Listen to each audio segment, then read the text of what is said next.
and welcome back to Football Made Simple.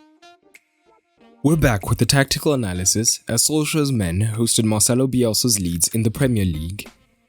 A win would have been important for either side, but in the end, the match ended 6-2 to United, thanks to goals by McTominay, Fernandes, Lindelof and Dan James, whilst Liam Cooper and Stuart Dallas scored consolation goals for Leeds. The XG indicated it was a comfortable and well-deserved win, 4.78 to 1.63. The XG time map showed that United were on top from the start, and just created more and more high-quality chances as the game progressed. But what tactics did both managers use? Let's take a look. A quick shout out to my Patreons for helping to make this video possible. If you want to support, head on over to patreon.com/footballmadesimple and you'll get rewards like early access to videos and exclusive content. A quick reminder of the formations used by both sides, as seen on the OneFootball app. OneFootball will get you match updates, formation updates, as well as player and team stats, and so much more. And the best part is, you can get it absolutely free through the sponsored link in the description below. We'll look at what happened when Leeds had controlled possession, as a lot of the game was decided in these phases. When possible, Leeds would look to build up short, with Moulier looking to find one of the centre-backs, with the full-backs pushing slightly higher to create potential progression options.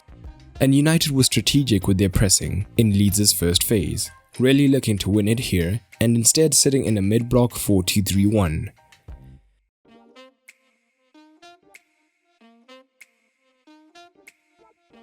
And Martial would be considered in his press as well, and rather than approach front on and lead the read for the centre-back to pass to either side, he would look to cut off the central lane, forcing the centre-back to the full-back, where United's own wide man could then look to press.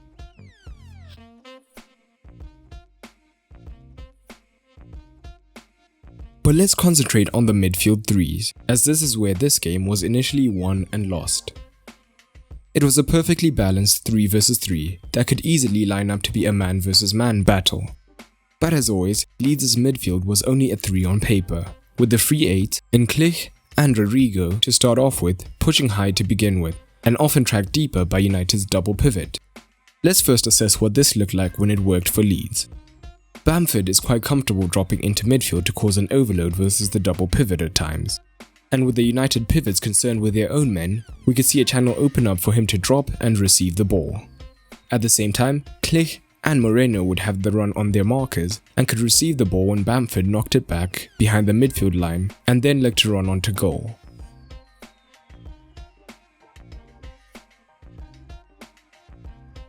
Alternatively, as the wide men were also matched up, a Leeds winger could drop deeper to receive a progressive pass down the line.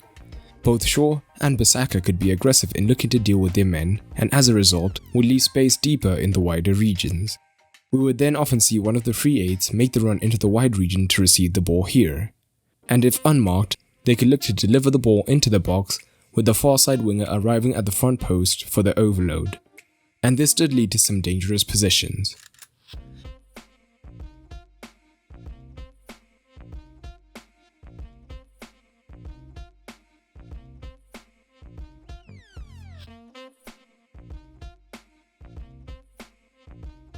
Maguire was also often alert, reading the danger well and moving across to cover the space left in behind Shaw in particular. And although it was 3 versus 3, at times, Fernandes would be caught higher up the pitch following an attack. In these instances, PHILLIPS would be able to see more of the ball, and McTominay could occasionally be drawn away from his man as he looked to confront the man on the ball. This would leave a Leeds man free between the line where they could potentially cause damage.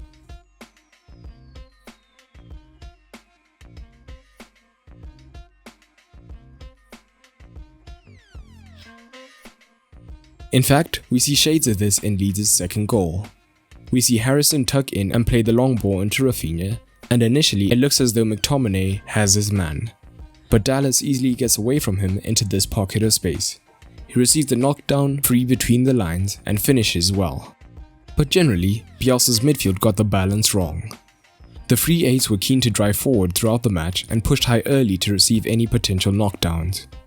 However, Leeds were often dispossessed in the final and midfield third, and with only PHILLIPS deep, they were consistently in danger. Time and again, we saw United drive through the midfield unchallenged, as Fernandes' higher prevented PHILLIPS from coming out to confront a man, and this led to several dangerous chances.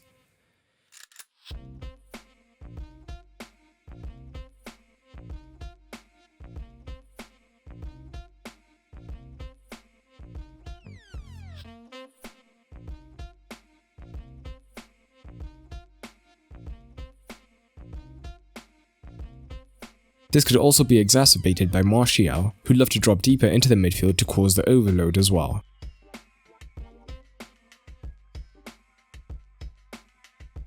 We see this in the first goal. Leeds are dispossessed in the midfield third, and Fernandes is still high and receives the ball completely unmarked as Klich, Rodrigo, and in this case even Phillips are high. Fernandes draws the defender, leaving more space for McTominay's shot, which is well taken. The second goal originates from a throw, but the principles are the same, with the United midfielder McTominay easily running off of his marker Klich. He gets into the box on the end of a brilliant Martial through ball, who had dropped deep and finishes well. Again, the third goal follows a similar pattern.